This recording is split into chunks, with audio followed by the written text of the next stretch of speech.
Welcome to Slothful Slumber, the podcast where we transform the vast knowledge of the internet into a gentle lullaby for your mind.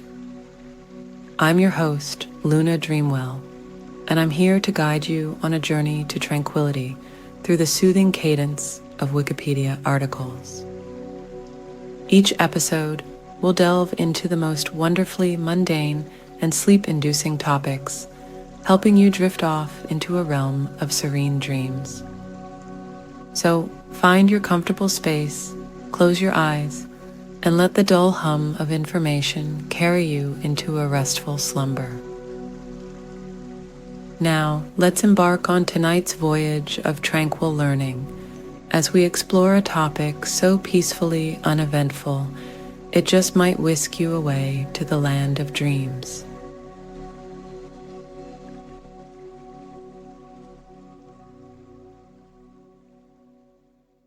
This Wikipedia article is titled Enzo Ferrari. Enzo Anselmo Giuseppe Maria Ferrari, born the 20th of February 1898, died the 14th of August 1988, was an Italian motor racing driver and entrepreneur, the founder of the Scuderia Ferrari Grand Prix motor racing team, and subsequently of the Ferrari automobile marque. He was widely known as Il Commendatore or Il Drake. In his final years, he was often referred to as L'Ingegnere, the engineer, or Il Grande Vecchio, the grand old man. Early life. Enzo Ferrari was said to have been born on the 18th of February, 1898 in Modena, Italy, and that his birth was recorded on the 20th of February because a heavy snowstorm had prevented his father from reporting the birth at the local registry office. In reality, his birth certificate states he was born on the 20th of February, 1898, while the birth's registration took place on the 24th of February, 1898, and was reported by the midwife, whose name was Jacqueline D'Amico. He was the younger of two children to Alfredo Ferrari and Adalgisa Bisbini, after his elder sibling Alfredo Jr., Dino. Alfredo Sr. was the son of a grocer from Carpi and started a workshop fabricating metal parts at the family home. Enzo grew up with little formal education. At the age of 10, he witnessed Felice Nazzaro's win at the 1908 Circuito di Bologna, an event that inspired him to become a racing driver. During World War I, he served in the 3rd Mountain Artillery Regiment of the Italian Army. His father, Alfredo, and his older brother, Alfredo Jr., died in 1916 as a result of a widespread Italian flu outbreak. Ferrari became severely sick himself during the 1918 flu pandemic and was consequently discharged from the Italian service. Racing career. Following the family's carpentry business collapse, Ferrari started searching for a job in the car industry. He unsuccessfully volunteered his services to Fiat in Turin, eventually settling for a job as test driver for CMN, Costruzioni Meccaniche Nazionali, a car manufacturer in Milan, which rebuilt used truck bodies into small passenger cars. He was later promoted to race car driver and made his competitive debut in the 1919 Parma Poggio di Berceto hill climb race, where he finished 4th in the 3-liter category at the wheel of a 2.3-liter 4-cylinder CMN 15/20. On the 23rd of November of the same year, he took part in the Targa Florio, but had to retire after his car's fuel tank developed a leak. Due to the large number of retirements, he finished 9th. In 1920, Ferrari joined the racing department of Alfa Romeo as a driver. Ferrari won his first Grand Prix in 1923 in Ravenna on the Savio circuit. 1924 was his best season, with 3 wins, including Ravenna, Polesine, and the Coppa Acerbo in Pescara. Deeply shocked by the death of Ugo Savocci in 1923 and Antonio Ascari in 1925, Ferrari, by his own admission, continued to race half-heartedly. At the same time, he developed a taste for the organizational aspects of Grand Prix racing. Following the birth of his son, Alfredo, Dino, in 1932, Ferrari decided to retire and to focus instead on the management and development of the factory Alfa race cars, eventually building up a race team of superstar drivers, including Giuseppe Campari and Tazio Nuvolari. This team was called Scuderia Ferrari, founded by Enzo in 1929, and acted as a racing division for Alfa Romeo. The team was very successful, thanks to excellent cars like the Alfa Romeo P3 and to the talented drivers like Nuvolari. Ferrari retired from competitive driving, having participated in 41 Grand Prix with a record of 11 wins.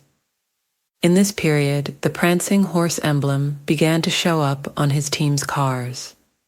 The emblem had been created and sported by Italian fighter plane pilot Francesco Baracca. During World War I, Baracca's mother gave her son a necklace with the prancing horse on it prior to takeoff. Baracca was shot down and killed by an Austrian airplane in 1918. In memory of his death, Ferrari used the prancing horse to create the emblem that would become the world-famous Ferrari shield. Initially displayed on Alfa Romeos, the shield was first seen on a Ferrari in 1947. Building Ferrari. Alfa Romeo agreed to partner Ferrari's racing team until 1933, when financial constraints forced them to withdraw their support, a decision subsequently retracted thanks to the intervention of Pirelli. Despite the quality of the Scuderia drivers, the team struggled to compete with Auto Union and Mercedes. Although the German manufacturers dominated the era, Ferrari's team achieved a notable victory in 1935 when Tazio Nuvolari beat Rudolf Caracciola and Bernd Rosemeyer on their home turf at the German Grand Prix. In 1937, Scuderia Ferrari was dissolved and Ferrari returned to Alfa's racing team, named Alfa Corse. Alfa Romeo decided to regain full control of its racing division, retaining Ferrari as sporting director. After a disagreement with Alfa's managing director Ugo Gobbato, Ferrari left in 1939 and founded Auto Avio Costruzioni, a company supplying parts to other racing teams. Although a contract clause restricted him from racing or designing cars for 4 years, Ferrari managed to manufacture 2 cars for the 1940 Mille Miglia, which were driven by Alberto Ascari and Lotario Rangoni. With the outbreak of World War II, Ferrari's factory was forced to undertake war production for Mussolini's fascist government. Following Allied bombing of the factory, Ferrari relocated from Modena to Maranello. At the end of the war, Ferrari decided to start making cars bearing his name and founded Ferrari SPA in 1947. Enzo decided to battle the dominating Alfa Romeos and race with his own team. The team's open-wheel debut took place in Turin in 1948, and the first win came later in the year in Lago di Garda. The first major victory came at the 1949 24 Hours of Le Mans, with a Ferrari 166 MM driven by Luigi Cinetti and Baron Selsdon of Scotland Peter Mitchell Thompson.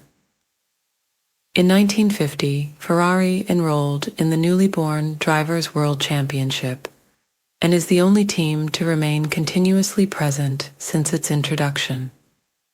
Ferrari won his first World Championship Grand Prix with José Froilán González at Silverstone in 1951.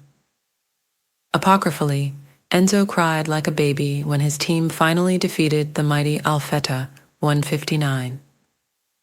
The first championship came in 1952 with Alberto Ascari, a task that was repeated 1 year later. In 1953, Ferrari made his only attempt at the Indianapolis 500. In order to finance his racing endeavors in Formula One, as well as in other events such as the Mille Miglia and Le Mans, the company started selling sports cars. Ferrari's decision to continue racing in the Mille Miglia brought the company new victories and greatly increased public recognition. However, increasing speeds, poor roads, and non-existent crowd protection eventually spelled disaster for both the race and Ferrari. During the 1957 Mille Miglia, near the town of Ghirisolo, a 4.0-liter Ferrari 335S, driven by Alfonso de Portago, was traveling at 250 kilometers per hour when it blew a tire and crashed into the roadside crowd, killing de Portago, his co-driver, and 9 spectators, 5 of whom were children.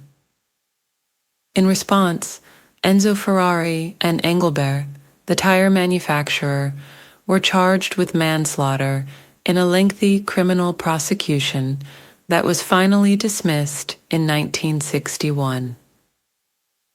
Deeply unsatisfied with the way motorsports were covered in the Italian press, in 1961, Ferrari supported Bologna-based publisher Luciano Conti's decision to start a new publication, Autosprint.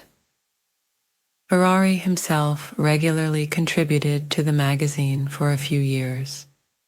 Many of Ferrari's greatest victories came at Le Mans, 9 victories, including 6 in a row in 1960 to 1965, and in Formula One during the 1950s and 1960s, with the successes of Juan Manuel Fangio, 1956, Mike Hawthorne, 1958, and Phil Hill, 1961. The Great Walkout. Enzo Ferrari's strong personality and controversial management style became notorious in 1962.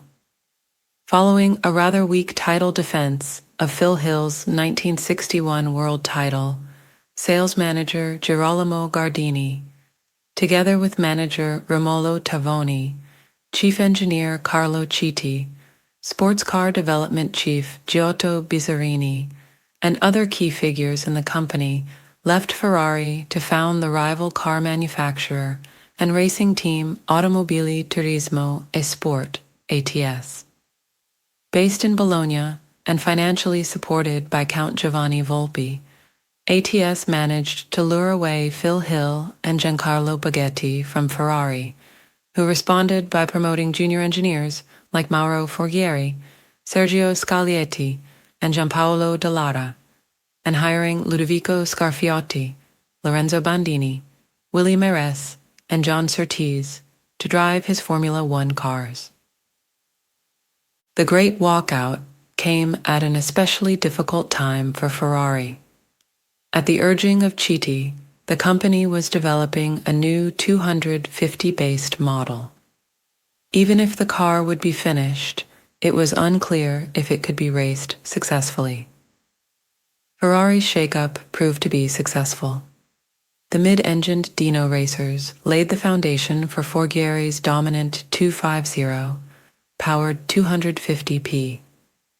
John Surtees won the world title in 1964, following a tense battle with Jim Clark and Graham Hill. The dyno road cars sold well, and other models like the 275 and Daytona were on the way.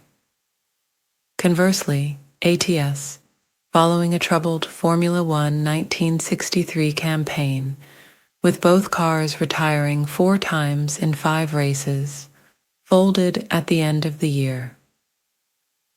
In 1998, Tavoni declared in an interview that he and the remainder of Ferrari's senior figures did not leave on their own initiative, but were ousted following a disagreement with Ferrari over the role of his wife in the company.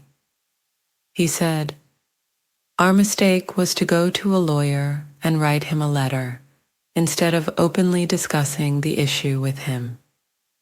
We knew that his wife wasn't well. We should have been able to deal with it in a different way. When he called the meeting to fire us, he had already nominated our successors." Merging with Fiat. By the end of the 1960s, increasing financial difficulties, as well as the problem of racing in many categories, and having to meet new safety and clean air emissions requirement for road car production and development, caused Ferrari to start looking for a business partner. In 1969, Ferrari sold 50% of his company to Fiat SPA, with the caveat that he would remain 100% in control of the racing activities, and that Fiat would pay a sizable subsidy until his death for use by his Maranello and Modena production plants. Ferrari had previously offered Ford the opportunity to buy the firm in 1963 for $18 million US, $172,056,522 in 2022 dollars. But late in negotiations, Ferrari withdrew once he realized that Ford would not agree to grant him independent control of the company racing department. Ferrari became a joint stock company, and Fiat took a small share in 1965. In 1969, Fiat increased their holding to 50% of the company. In 1988, Fiat's holding rose to 90%. Following the agreement with Fiat, Ferrari stepped down as managing director of the road car division in 1971. In 1974, Ferrari appointed Luca Cordero di Montezemolo as sporting director, Formula One team manager. Montezemolo eventually assumed the presidency of Ferrari in 1992, a post he held until September 2014. Clay Regazzoni was runner-up in 1974, while Niki Lauda won the championship in 1975 and 1977. In 1977, Ferrari was criticized in the press for replacing world champion Lauda with newcomer Gilles Villeneuve. Ferrari claimed that Villeneuve's aggressive driving style reminded him of Tazio Nuvolari. These feelings were reinforced after the 1979 French Grand Prix, when Villeneuve finished second after an intense battle with René Arnoux. According to technical director Mauro Forghieri, "When we returned to Maranello, Ferrari was ecstatic. I have never seen him so happy for a second place." The Modena Autodrome. In the early 1970s, Ferrari, aided by fellow Modena constructors Maserati and Automobili Stanguolini, demanded that the Modena Town Council and Automobile Club d'Italia upgrade the Modena Autodrome. The reasoning being that the racetrack was obsolete and inadequate to test modern racing cars. The proposal was initially discussed with interest, but eventually stalled due to lack of political will. Ferrari then proceeded to buy the land adjacent to his factory and build the Fiorano circuit, a 3 kilometers track still in use to test Ferrari racing and road cars. Final years. After Jody Scheckter won the title in 1979, the team experienced a disastrous 1980 campaign. In 1981, Ferrari attempted to revive his team's fortunes by switching to turbo engines. In 1982, the second turbo-powered Ferrari, the 126C2, showed great promise. However, driver Gilles Villeneuve was killed in an accident during the last session of free practice for the Belgian Grand Prix in Zolder in May. In August, at Hockenheim, teammate Didier Pironi had his career cut short in a violent end-over-end flip on the misty back straight after hitting the Renault F1 driven by Alain Prost. Pironi was leading the Drivers' Championship at the time. He would lose the lead and the championship by 5 points as he sat out the remaining 5 races.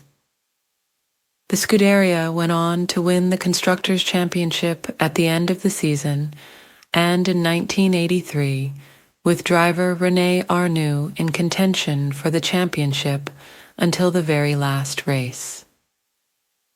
Michele Alboreto finished second in 1985, but the team would not see championship glory again before Ferrari's death in 1988. The final race win for the team he saw was when Gerhard Berger and Alboreto scored a 1-2 finish at the final round of the 1987 season in Australia. Racing and management controversies. Ferrari's management style was autocratic, and he was known to pit drivers against each other in the hope of improving their performance. Some critics believe that Ferrari deliberately increased psychological pressure on his drivers, encouraging intra-team rivalries and fostering an atmosphere of intense competition for the position of number 1 driver. He thought that psychological pressure would produce better results for the drivers, said Ferrari team driver Tony Brooks. He would expect a driver to go beyond reasonable limits. You can drive to the maximum of your ability, but once you start psyching yourself up to do things that you don't feel are within your ability, it gets stupid. There was enough danger at that time without going over the limit. According to Mario Andretti, Ferrari just demanded results. But he was a guy that also understood when the cars had shortcomings.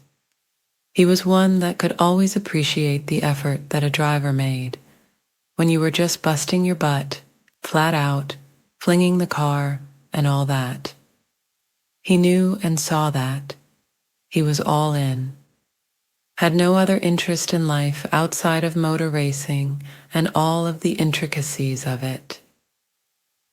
Somewhat misunderstood in many ways, because he was so demanding, so tough on everyone. But at the end of the day, he was correct. Always correct. And that's why you had the respect that you had for him. Between 1955 and 1971, 8 Ferrari drivers were killed driving Ferrari racing cars. Alberto Ascari, Eugenio Castellati, Alfonso de Portago, Luigi Musso, Peter Collins, Wolfgang von Trips, Lorenzo Bandini, and Ignazio Giunti. Although such a high death toll was not unusual in motor racing in those days, the Vatican newspaper L'Osservatore Romano described Ferrari as being like the god Saturn, who consumed his own sons. In Ferrari's defense, contemporary F1 race car driver Stirling Moss commented, "I can't think of a single occasion where a Ferrari driver's life was taken because of mechanical failure." In public, Ferrari was careful to acknowledge the drivers who risked their life for his team, insisting that praise should be shared equally between car and driver for any race won. However, his longtime friend and company accountant, Carlo Benzi, related that privately Ferrari would say that the car was the reason for any success. Following the deaths of Giuseppe Campari in 1933 and Alberto Ascari in 1955, both of whom he had a strong personal relationship with, he chose not to get too close to his drivers, out of fear of emotionally hurting himself. Later in life, he relented his position and grew very close to Clay Regazzoni and especially Gilles Villeneuve. Personal life. Enzo Ferrari spent a reserved life and rarely granted interviews. He seldom left Modena and Maranello and never went to any Grand Prix outside of Italy after the 1950s. He was usually seen at the Grand Prix at Monza, near Milan, and/or Imola, not far from the Ferrari factory, where the circuit was named after the late Dino. His last known trip abroad was in 1982 when he went to Paris to broker a compromise between the warring FISA and FOCA parties. He never flew in an aeroplane and never set foot in a lift. He married Laura Domenica Garello, circa 1900 to 1978, on the 28th of April, 1923, and they remained married until her death. They had one son, Alfredo Dino, who was born in 1932 and groomed as Enzo's successor, but he suffered from ill health and died from muscular dystrophy in 1956. Enzo had a second son, Piero, with his mistress Lina Lardi in 1945. As divorce was illegal in Italy until 1975, Piero could only be recognized as Enzo's son after Laura's death in 1978. Piero is currently the vice chairman of the Ferrari company with a 10% share ownership. Ferrari was made a Cavaliere del Lavoro in 1952 to add to his honors of Cavaliere and Commendatore in the 1920s. He also received a number of honorary degrees, including the Hammarskjöld Prize in 1962, the Columbus Prize in 1965, and the De Gasperi Award in 1987. He was posthumously inducted into the International Motorsports Hall of Fame, 1994, and the Automotive Hall of Fame, 2000. Death.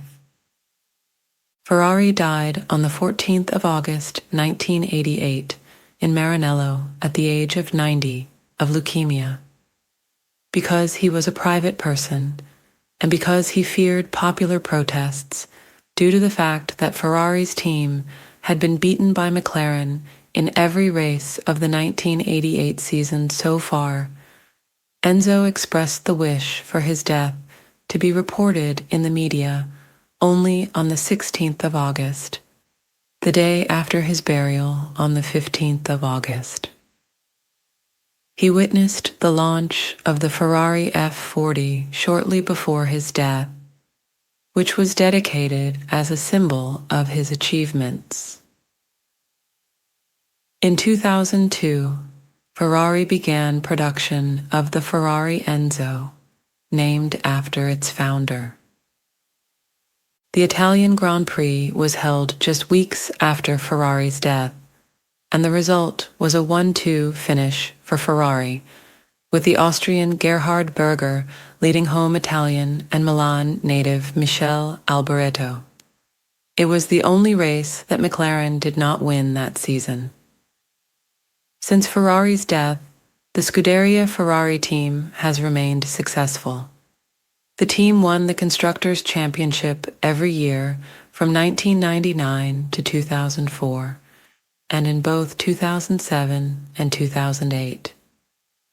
Michael Schumacher won the World Drivers' Championship with Scuderia Ferrari every year from 2000 to 2004, and Kimi Räikkönen won the title with the team in 2007. In popular culture, the 2003 film Ferrari was based on his life. He is portrayed by Sergio Castellitto. Augusto de Lara played Enzo in a bit part in the 2013 film Rush. In the November 2019 film Ford v Ferrari, Ferrari is portrayed by Italian actor Remo Girone. Gabriel Byrne played Enzo Ferrari in the 2022 film Lamborghini, the man behind the legend. The upcoming 2023 film Ferrari is based on his life. He is played by Adam Driver, who replaced Christian Bale and Hugh Jackman, also considered for the role. In April 2015, Robert De Niro also declared his interest in playing Enzo Ferrari in a biopic.